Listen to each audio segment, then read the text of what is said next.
Peace, peace, Black people. How are y'all doing this Sunday evening, Father's Day?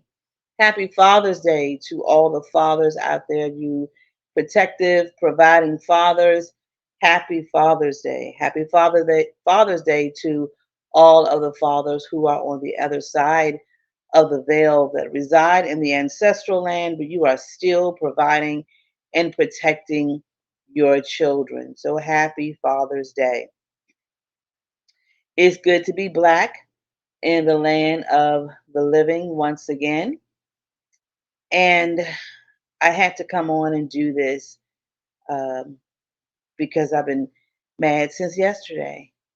And so I said, well, let me get it off my chest and maybe I won't be as mad. But you can see the title of this episode is Juneteenth has become a cookout. All right, so let's get into it.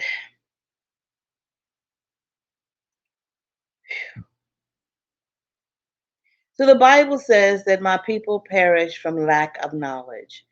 And Black people, you are slowly killing yourselves. I heard someone say one time that Black people will celebrate anything as a reason to have a party. And Juneteenth has become one of those things. One of the other things that they celebrate to have a party is MLK Day. So in January, when we are supposed to be honoring Dr. Martin Luther King Jr., so many Black people throw parties, sometimes at strip clubs, and they make flyers and posters with Dr. King on it in a b-boy hat looking like a rapper, which is really just very disrespectful. And white people absolutely love it. They absolutely love it. They don't have to disrespect Dr. King. Y'all do it for him. You do it for him. And so we now come upon Juneteenth.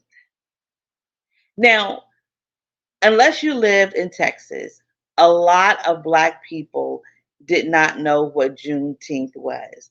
I did not celebrate Juneteenth growing up. I lived in Virginia. I didn't live in Texas, and they barely taught us anything about Black history in school as it was. So they certainly didn't say anything about Juneteenth. So I will admit Juneteenth is fairly new to a lot of African American, a lot of American born Africans. Be that it may, do your research, do your homework, study to show thyself approved, something other than the Bible. Study your history so you know how to commemorate certain things. I had two presentations on yesterday, two events that I presented. I am a historian. I am a historical interpreter. I do interpretations in a first person narrative. For all of you that don't know what that is, that means I become the person that I'm speaking about and allow them to use me as a vessel to tell their stories. So yesterday I had two presentations. The first one was at Hampton History Museum. And I did the story of a woman named Martha Ann Fields. I've been telling her story, her family story, for about 12, 13 years now. It's one of my signature stories. In attendance in the audience, there was one Tubob and about maybe 20 Black people, African Americans. I told the story, and afterwards, we had a wonderful conversation about Juneteenth, about freedom and what it means to Black people in today's time, about how far we've come, how far we have to go, about how the rice roaches are still trying to trip us up, and they're doing things behind the scenes that we don't see until they're ready for it to manifest. We talked about how we need to get this information out to the communities. I told them that they're not going to teach it in school, so it's up to the parents and the grandparents to teach it at home. We had like a 40-minute conversation after I had done my presentation. It was amazing. It was wonderful. It is what Juneteenth is about: freedom. And if you don't have it, how to get it. Now, the two Bob that sat there, he came in, he sat down, he never opened his mouth, not one time. I don't even know if he applauded when I finished. I don't really care. But he sat there, and he sat there through the Q&A, through the dialogue that we were having. He never spoke to anybody in the audience. He never came up to me and said this was wonderful, informative, insightful. None of that. Came in, sat down, listened, observed, and left. I say he was a plant dispatcher, whatever it is you want to call him. I'm sure he went back to his Klansmen to tell them, hey, you know what? The Negroes are waking up. Some of them are realizing that they're still enslaved, and we will have to do something about it. So the first event was good. It was really, really good. Went to the second event. It was at Freedom Park in Williamsburg, Virginia. And I had to present again. Again, had to present Martha Ann Fields. I was told to get there early. The event started at 1, and I was told to get there early so that I could make sure that I got a good parking space. I said, okay. So it took me about 45 minutes to drive from Hampton to Williamsburg, and I got there probably around 12:30. So the event hadn't begun yet because it didn't start till 1. Found a parking space that wasn't too far from the event, and I met up with the gentleman who hired me to come out and do the presentation. And I walked in, and there were, of course, tents everywhere, and businesses that had their tents set up, and they were selling things, and so I said, where am I going to be presenting? And he said, up on the stage. I said, okay. And I'm like, is there a place for me to sit? And he said, yeah. I said, okay. Now, yesterday was hot. Friday was hot, and yesterday was hot. And they had the stage, and then they had chairs in front of the stage, but it wasn't under a tent. It was hot. And when I got there, he didn't tell me, that they had water for the presenters, nothing like that. He just told me where to go and said he was busy trying to do something else. And I get it. So I grabbed one of the chairs and I moved it over to the shady area under a tree so that I could at least be somewhat comfortable. So I'm sitting there. Now, the place, Freedom Park, uh, has like, um, I guess you could reconstruct it or refurbish, however you want to say it, dwellings where the Africans lived, the quarters, and they had a little place where representative of the kitchen. So I wasn't angry about that. I'm glad that's what they had because Juneteenth is commemorative of freedom from slavery, and the children needed to be reminded of this is what they lived in. And when I tell you, I have so much more. I mean, I didn't think my respect or love for my ancestors could get any stronger. But sitting outside in that heat yesterday and looking at those quarters, I have so much more respect for them and what they went through. Because when they were on the plantation, they couldn't escape the heat. They couldn't go sit under a tree. They were out there in that heat. Now, I ain't gonna lie. I swear to God, I think white people are messing up the ozone and that it's hotter than it was before because it was ridiculously hot yesterday.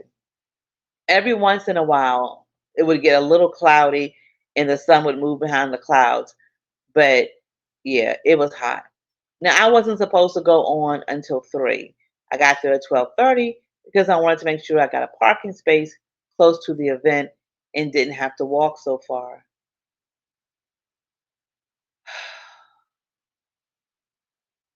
At 1 o'clock, the event had not started. About 1:15, we had an elder and his two children to pour libations, which I thought was wonderful for them to do that. And then, of course, they had a minister to open up with prayer.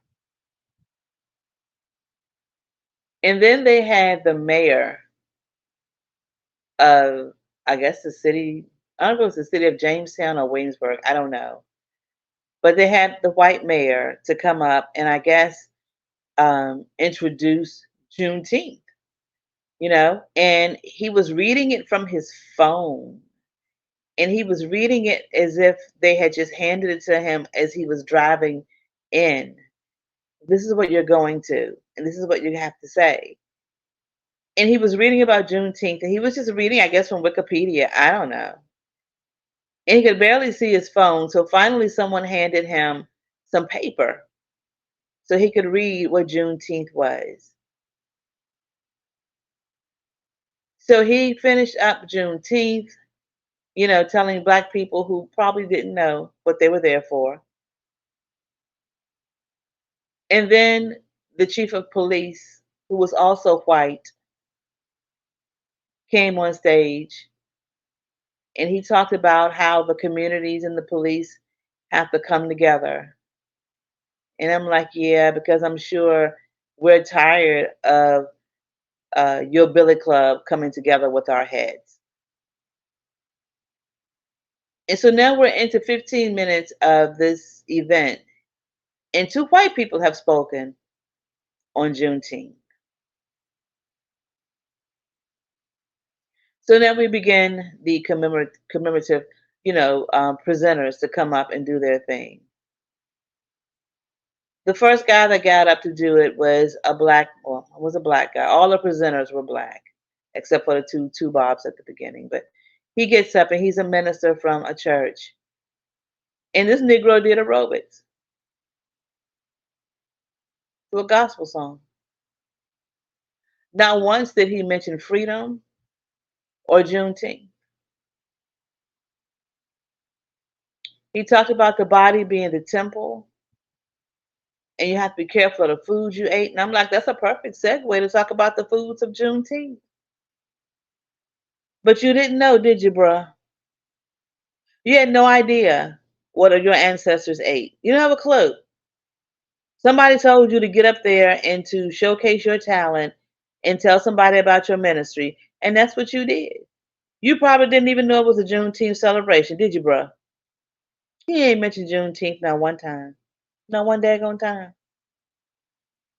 And the MC that was supposed to be there at 1 was stuck in traffic. So they were kind of waiting for him to get there. And I'm like, what y'all waiting for? Anybody can read a piece of paper that said coming to the stage. What the hell? So after bro got off doing aerobics. Now again, it's 950,000 degrees outside. And you want somebody to do a goddamn jumping jack? Negro, are you crazy? Are you crazy?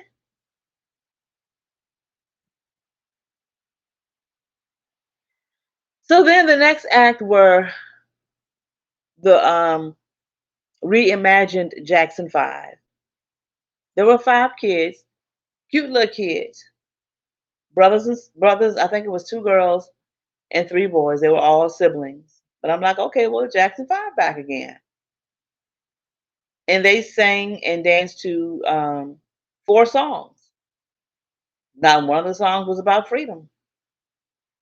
Not one of the dances represented anything about Juneteenth. Not one. And so they finished. And I can't remember who came up next because by that time it was so hot, things had become a blur to me. I had some water, and this guy, oh, he came prepared. Bruh, man, he was an well, not elderly. He was an older gentleman. I don't even say older because I keep forgetting my age. He was handsome, I know that. And he had his chair, and he had the little thing where you put the umbrella, attach the umbrella to the chair, and he had the thing where you attach the fan to the chair. I said, well, damn. And the thing about it is, I'm sitting over there in the shade, and the shade keeps moving as the day goes on. The sun is moving, so the shade is moving where I can't even sit in the shade anymore. And he sets up his little concoction right in front of me, and I'm like, well, damn. And then he went to get something to eat, and he had this little mini, I guess it was a 1 foot table, 1 by 1 table, where he set his little meal on there and his drink. And when I tell you he was set up, I was like, well, damn, I'm thinking that next time I go somewhere, you can bet that. But the next act, I believe, was, oh, they had some women there that owned a fitness organization here in Newport News. And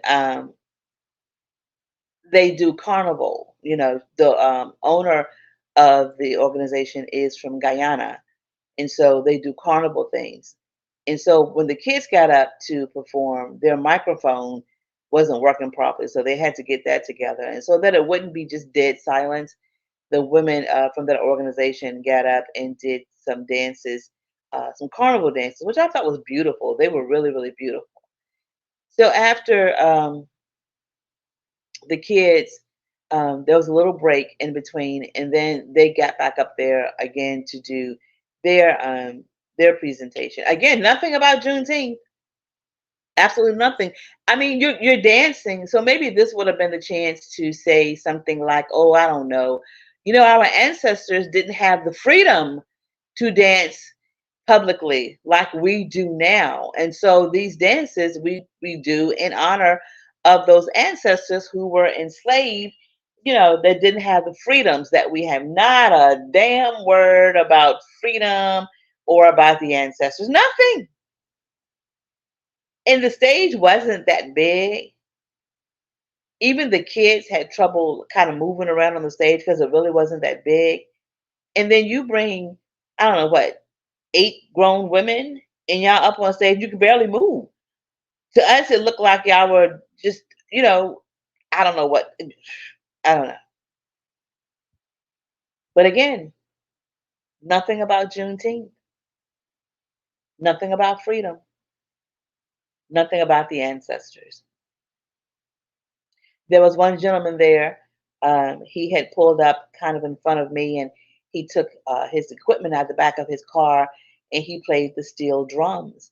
And so he and I were talking, and he said, "Yeah, I play the steel drums." And he said, I'm anxious to do it because I want to talk about how the drums were the first thing that they took, one of the first things that they took from us, because we used to communicate with the drums. And I was like, okay, finally, somebody that's going to give an education that's not going to just entertain, but they're going to edutain. And I was waiting for him. But because they started late and the kids had a problem with their microphone, so now they're not 15 minutes behind. Now they're 30 minutes, almost 35 minutes behind. So the brother said, well, he had to leave. And I said, why aren't you performing? He said, I got to go to work. He was supposed to perform at 2:20, and it was 3 o'clock. And he was like, I got to be at work at 4. And that was in Virginia Beach. So he had to leave because it's going to take him an hour and a half to get to Virginia Beach. So he had to load his steel drums right back in the car again. So it's getting closer. Now again, I was supposed to go on at 3. It's 3, and there's still uh 3 other acts in front of me. They weren't supposed to be though. They moved some people that were scheduled around 4 to go on first because they said they had to leave, because the guy came over and asked me, he said, do you have to leave? And I should have said yes. I should have said yes. But I said no. And he said, okay. So 3 other acts went up before me. They went up before me that was supposed to be after me. So I didn't go up until a little after 4. And by the time I got up there, I was tired. I was hungry. I was hot, weather-wise, and just disgusted at the event.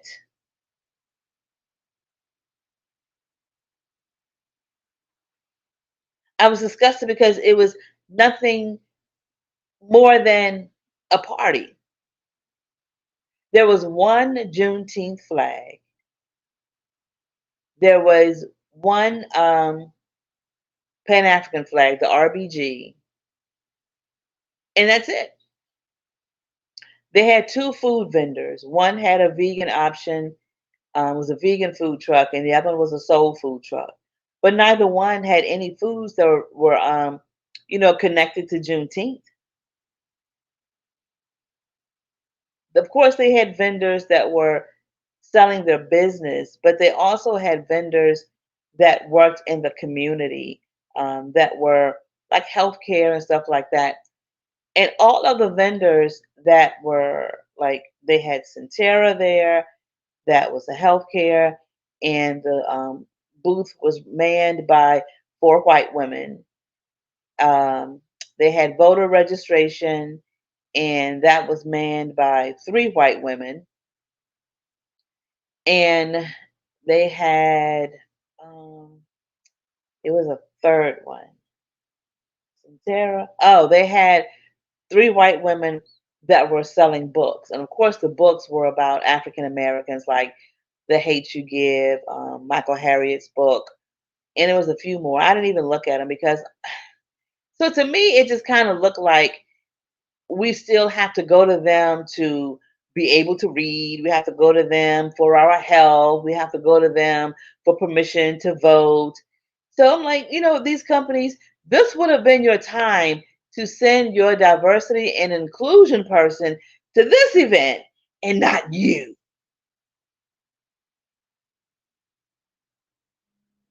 So when Martha Ann got up to do her thing again, I was tired, I was hungry, I was hot.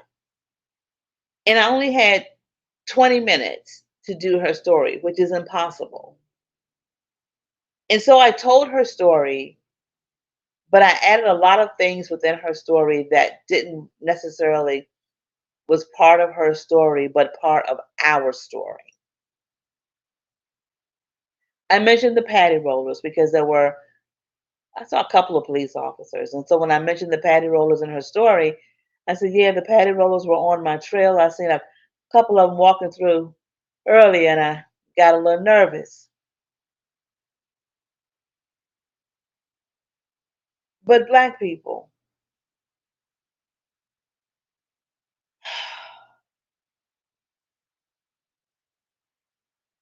what saddens me the most about Juneteenth is that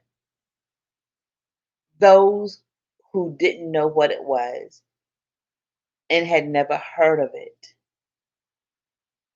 heard about it through the thin, pasty, white mayonnaise,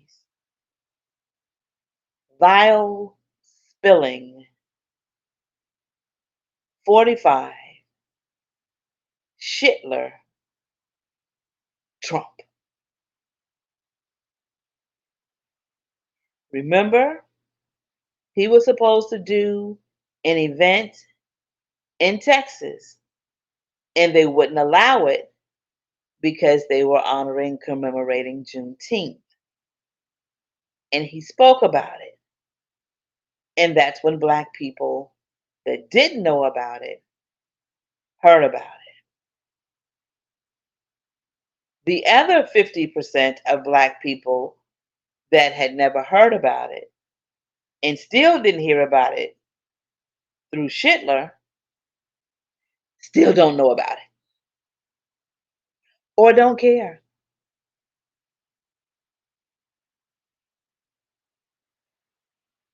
You just go to the event because you know it's going to be food and vendors and music. And you walked away not knowing any more than you did about Juneteenth when you got there.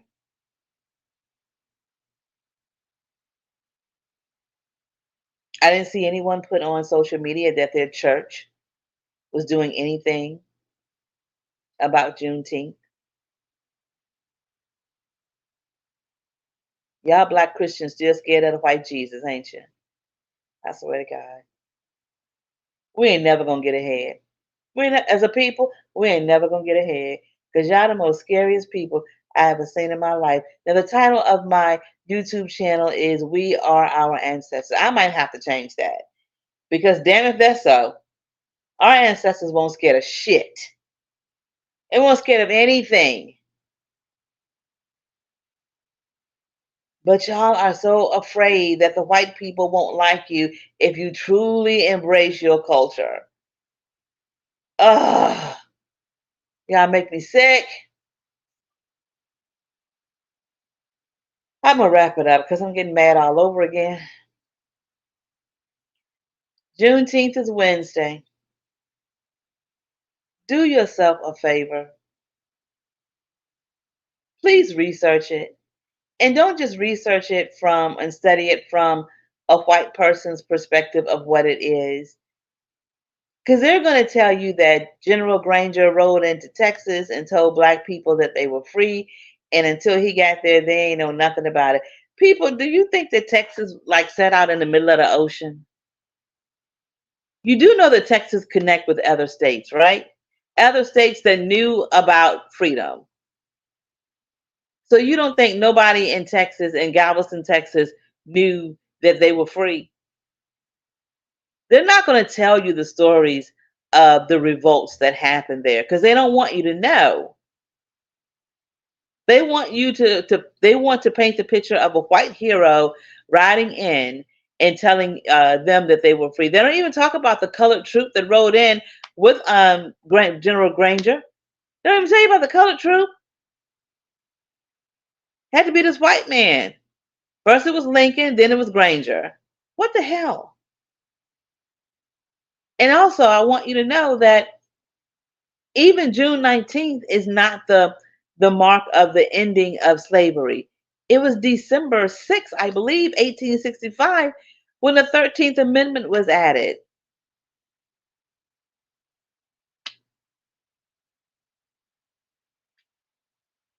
I'm making a face. You can't see it, but I'm making a face. But stop cooning for these people. Stop and learn about your heritage and your culture. In black churches, for the love of God, please stop being so afraid.